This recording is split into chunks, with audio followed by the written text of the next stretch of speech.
everyone, Tiara here with Gypsyfae Creations. Thanks so much for tuning in. Today's soap is inspired by like a gourmand fragrance or a dessert. Really, it goes back to Valentine's Day last year. I had done, I believe it was last year. I don't know where time lives. I learned that from my friend Erica. She loves to say that, and it really is. Like, I don't know where time lives. I think it was last year that I did it for Valentine's Day. It was called a Gilded Pear soap, and I wanted to revisit that again because when I cut the soap and let it cure, the fragrance I had used had discolored a lot. Like, it ruined the whole design. It was a brown bar soap, and I think I still have a bar of that laying around here somewhere that I can show you, but I want to try it again, and I want to use a different fragrance and of course make this 10 times better. The fragrance I am using is called Caramelized Crimson Pear from Nature's Garden. It does have some vanillin in it, and it does say it discolors, but we're going to use it anyway, right? Alright, I've mixed together my lye solution. I've mixed together the Tassa silk and the kaolin clay and the coconut milk powder into my oils as well. And I've just whisked it all together so that I can get this split off into different layers. So first two colors I have here, this is a sun-kissed olive that I have from the Soapbox Micas. And into the little container over here, I have some Sahara Gold, and that is by Nurture Soap. And we are going to start with those two colors and set this big bucket off to the side. I'm going to whiz them all together and we'll start pouring the first layer.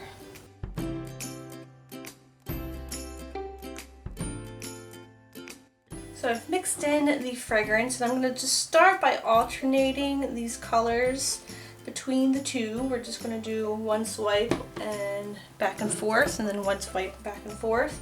This fragrance smells so yummy. It reminds me of like a pear candy or something. So the fragrance notes in this, I gotta concentrate on this. I gotta read it. It says the fragrance oil by Nature's Garden is juicy, ripe crimson pears, sprinkled with caramelized brown sugar with fresh churned maple butter, drizzled with honey and vanilla. So I just had to read that to you because it sounds delicious. The notes in it say crimson, pear, apple, banana, maple, brown sugar, caramel, and vanilla. I think that banana really adds a different level to these notes here. It smells scrumptious. It smells so good. My stomach is growling, but that could be because I haven't eaten anything for breakfast yet, and it's really hungry. Look, it reminds me of caramel now that I'm looking at this color. That is perfect. That is what I was going for, of course. So there's also, like I said, the vanillin in it. It says 1.2% vanillin in here, and I'm not too worried about it. It says it discolors to a light tan, but I feel like that I'll be able to keep these colors. Light tan is better than brown.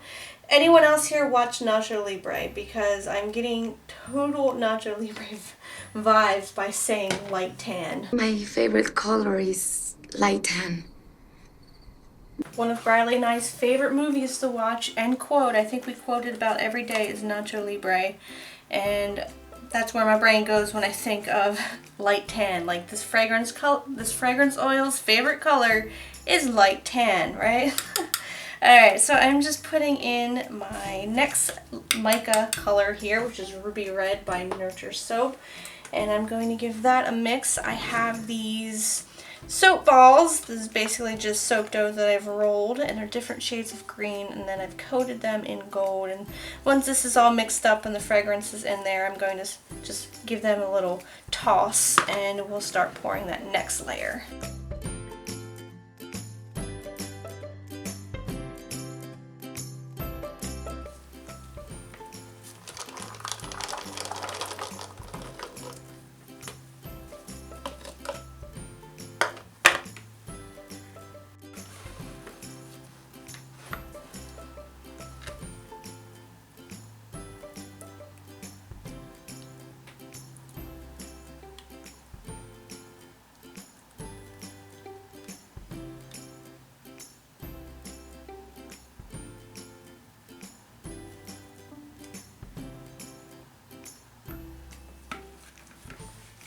So for the top of this soap, I've got some soapy frosting here that I'm going to pipe on using my Carolyn Crumb 1M tip.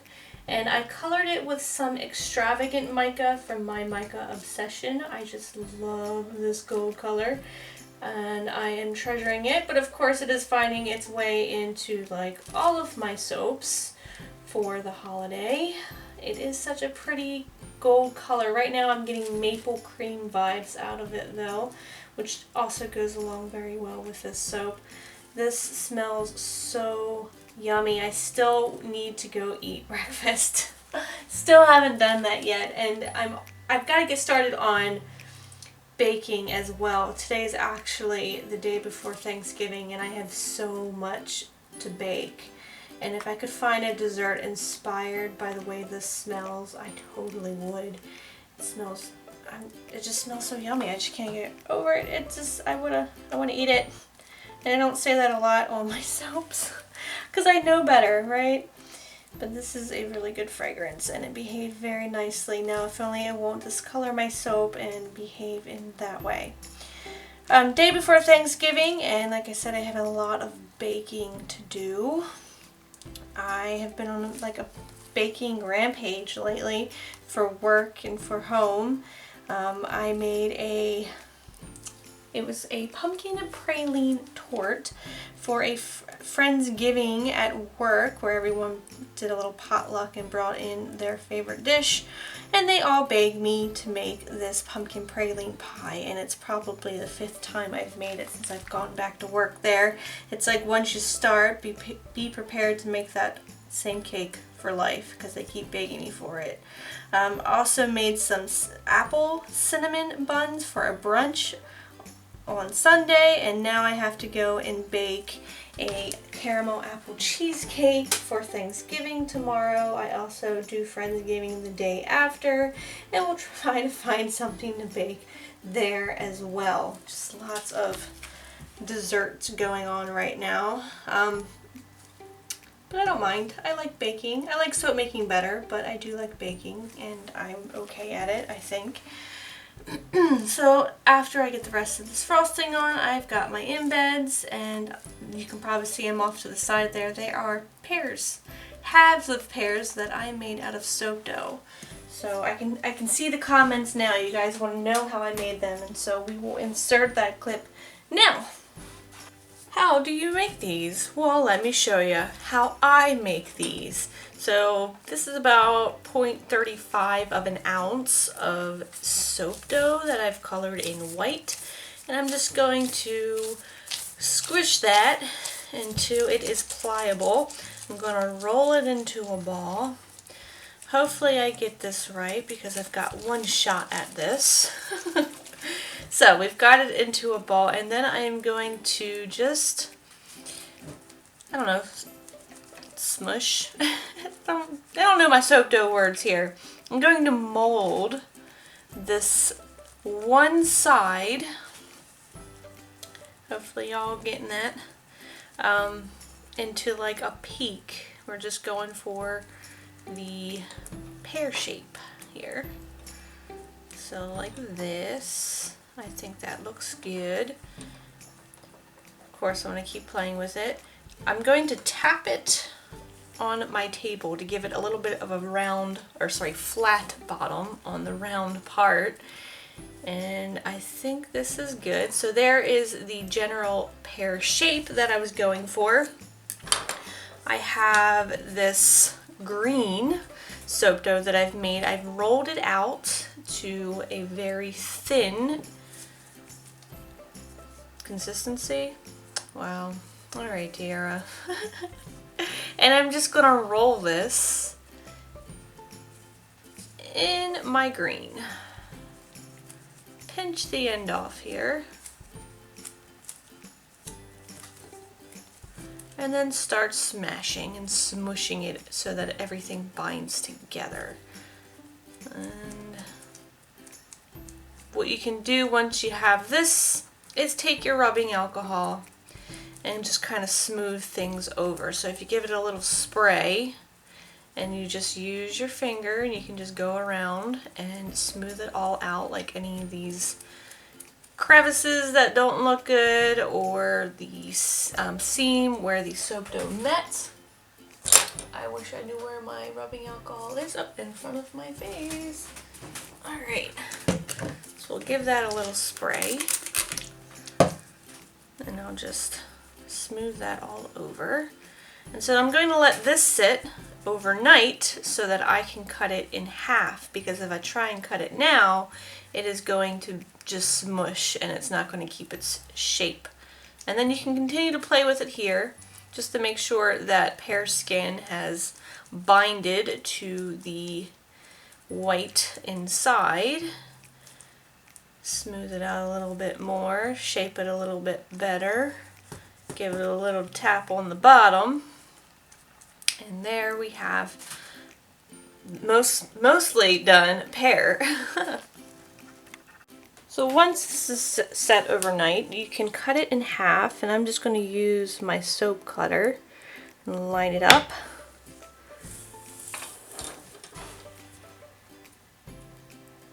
And voila! Now we have to add the seeds in the stem.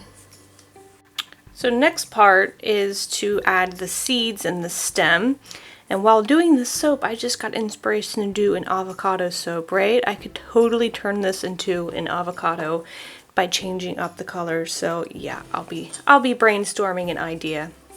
Taking this pointy tool, I am just going to draw a line down the middle of this,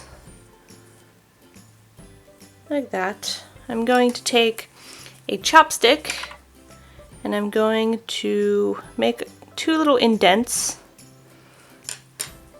in the peach. I've got some brown soap dough. I'm just going to insert them in those little divots, like that. And then for the stem, I have taken a clove bud. I've taken off the big part of it, and then I'm just going to smush it in there, and then you can just mold everything back into place, and there is our pear half. So I only made 16 of these pear halves. I did not make the 17, so there's a bar that won't have one. I am going to prop them on their sides. I want it to go just like that. I think that's going to be so pretty. And I feel like I should make more soap dough creations, but there's a reason why I don't. One of those being that it is very time consuming. It's very detailed. It takes a lot more time to like make up the actual soap dough and then to mold it all. I'm not great at it by any means. Be Over at Sorcery Soap is a magician, or as she calls herself, a soap witch with soap dough, and she often inspires me. For this soap, I felt for pear, there's never a mold that I can find that really captures the essence of the shape of a pear to me, and the only way I can get that is by making them myself, so that is why I did that. Yeah, and I don't like filming how I make them either. It's such a weird angle to filming something so detailed and up close, and I always feel like if I don't do a great job at it, you know. You guys can go over and see Sorcery Soaps. Trust me, you will learn more from her than you will from me. Alright, final one on there. I have also got some cloves that I'm going to sprinkle on here. I've got some gold bursting beads. They are very popular in my soap designs this season. They have appeared in so many of them, but they are just so pretty, and I think I've been just making a lot of gold soaps lately, or soaps that have gold in them. So I will get those on. I'm going to get some clear melt and pour and try and color it in maybe like a caramel color to add to that caramelized theme. We'll do a little bit of glitter and spray with a rubbing alcohol. I'll let this sit for 24 hours and then we'll come back and cut it.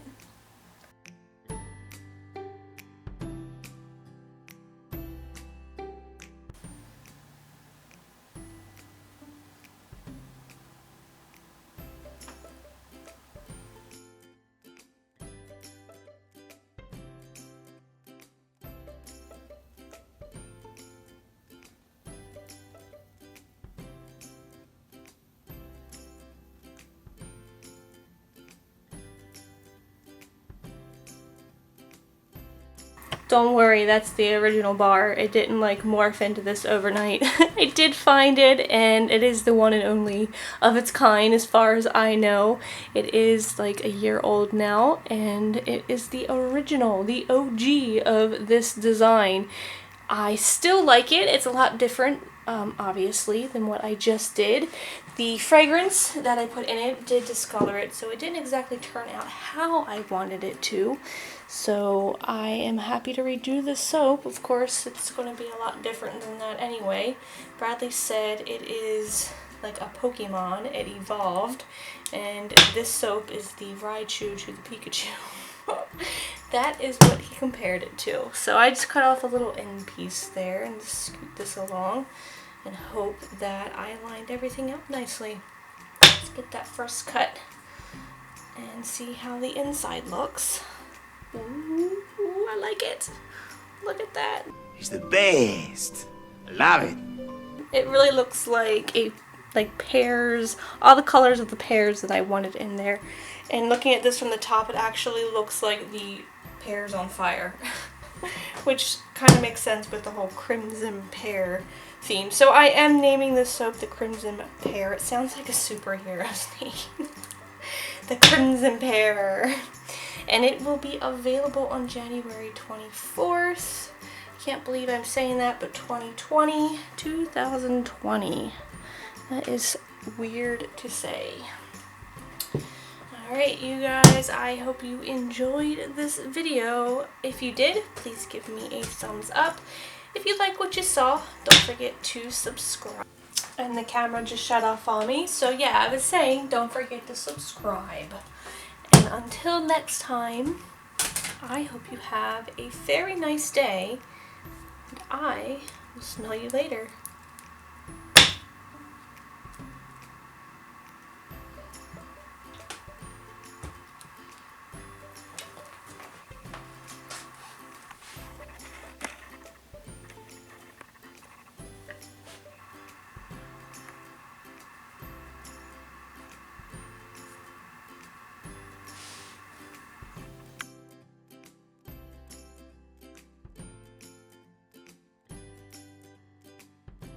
They're very creams and lotions.